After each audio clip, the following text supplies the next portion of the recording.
இரவு நேர உணவகங்களில் இந்த சாப்பாடு கூட சரியாக கிடைக்கிறது இல்லையா, அவ்வளோ டிமாண்டாக இருக்கான். மக்கள் க்யூவில் நின்று வாங்கி சாப்பிட்றாங்க பிரியாணி எல்லாம் இரவு நேரத்தில். அதனால் அந்த உணவகங்கள் பல கிளைகளை இன்றைக்கி திறந்துட்டு இருக்காங்க அப்படிங்கிறத நாம் பார்க்குறோம். அது மட்டும் இல்லை, பகல் நேரத்தில் வரக்கூடிய கஸ்டமர்களை விட இரவு நேரத்தில் வரக்கூடிய கஸ்டமர்களுடைய எண்ணிக்கை அதிகம் அப்படின்னு உணவகம் நடத்தக்கூடியவங்க சொல்கிறாங்க.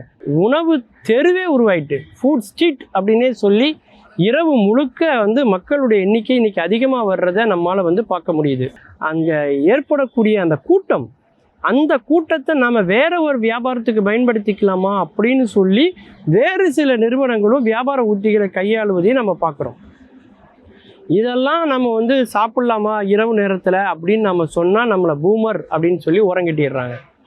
அது மட்டும் இல்லைங்க, இது சென்னை போன்ற பெருநகரங்களுடைய மையத்தில் தான் இப்படி இருக்குது அப்படின்னு பார்த்தா அப்படி இல்லை. சென்னையினுடைய அவுட்டர் பகுதின்னு சொல்லக்கூடிய வண்டலூரோ அந்த மாதிரி தொலைவில் இருக்கக்கூடிய அந்த இடங்கள்லையும் கூட இன்றைக்கி இந்த இரவு நேர உணவகங்களை நம்ம பார்க்க முடியுது.